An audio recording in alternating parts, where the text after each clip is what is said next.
Hello, this is Miss Lancaster. I'm here modeling how to paraphrase, summarize, and quote information you find from any kind of text source, whether it is a website, a book, a poem, a song, movie even, whatever you're trying to use information from. You need to know how to paraphrase, summarize, and quote properly in order to avoid plagiarism. Remember, not only is plagiarism lazy and keeps you from learning, but also the punishment for it is very strict, so make sure you pay attention to this video. Anyways, for our example here, I chose a section of the article about emperor penguins from Wikipedia, and this is from the behavior section. So our original text says, "The emperor penguin is a social animal in its nesting and its foraging behavior. Birds hunting together may coordinate their diving and surfacing. Individuals may be active day or night. Both male and female emperor penguins forage for food up to 500 kilometers, or 300 miles, from colonies while collecting food to feed chicks, covering 82 to 1,054 kilometers, or 51 to 903 miles, per individual per trip." Okay, so first I'm going to show you how to paraphrase. When you paraphrase, you change things to be in your own words, but you don't really shorten the length of the passage much at all. When you're paraphrasing, you want to be sure you don't repeat more than 2 or 3 words at a time, otherwise you're going to need to use quotation marks. So, here's how I would paraphrase this particular passage. I'll take it sentence by sentence. Alright, emperor penguins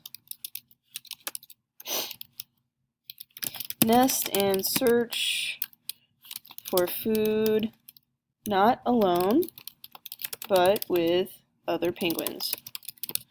Alright, that covers the first half of the first sentence. I just said that it's a social animal, pretty much.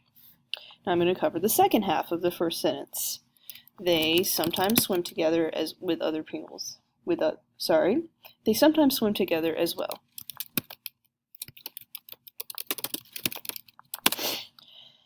Alright, moving on to the next sentence. Individuals may be active day or night. Let's see how I can rephrase that.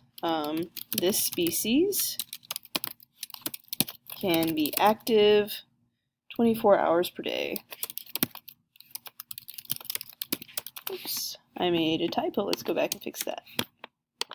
Okay, moving on to the next sentence. Let's see, both male and female emperor penguins forage for food, blah, blah, blah, blah, blah. Here we go. Both sexes of penguins search for food to feed their young.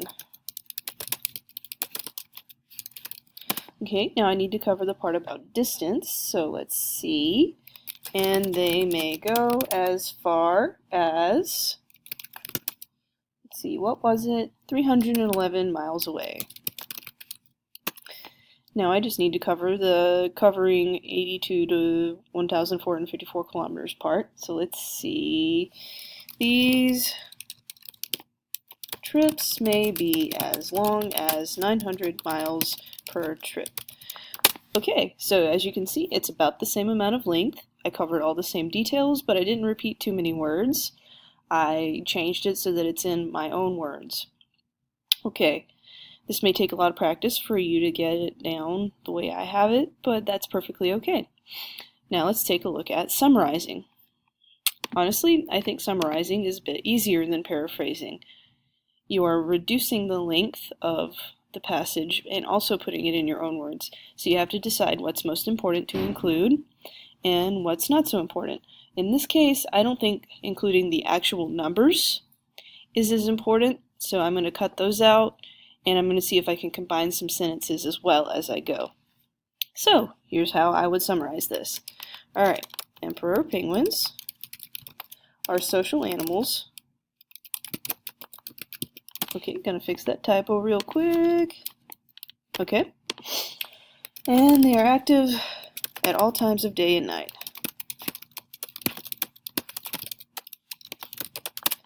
Okay, and now I need to cover the second half about foraging for food and how far away they go. They can travel very far to find food for their chicks. Okay, so I took the whole little paragraph up here and I summarized it into 2 little sentences, covered the important details, put it into my own words, and I made it a lot shorter. That's how you summarize. Last but not least, I'm going to show you how to quote. So now normally you don't want to use a quote unless you cannot improve upon it in any way by paraphrasing it or summarizing it, like it's a really spectacular quote, maybe from poetry or literature, or maybe it uses really specific like scientific language and you don't know how to paraphrase or quote it. My point is you should use quotes rarely. And I don't see anything in this particular passage that's really quotable, but just for demonstration's sake, I'll show you how to do it. So I'm going to copy and paste this last sentence here by highlighting it, using Control-C to copy, Control-V to paste it, and then I'm going to put it in quotation marks to show that this is not my own words. Now, if you're writing any kind of an analysis, you need to make sure you introduce your quotes always, because it's really not good writing to just drop a quote in there without introducing it in any kind of way. So here's how I would probably introduce this one. I'm going to click in front of the quote and write, according to the article, comma, and then I'm all done introducing it. So that's how you would quote a passage if you are analyzing it, writing a constructive response, whatever it is you're doing with it. So this is how you paraphrase, summarize, and quote from any kind of text source. Thanks for watching the video, and come see me if you still have questions. Thank you.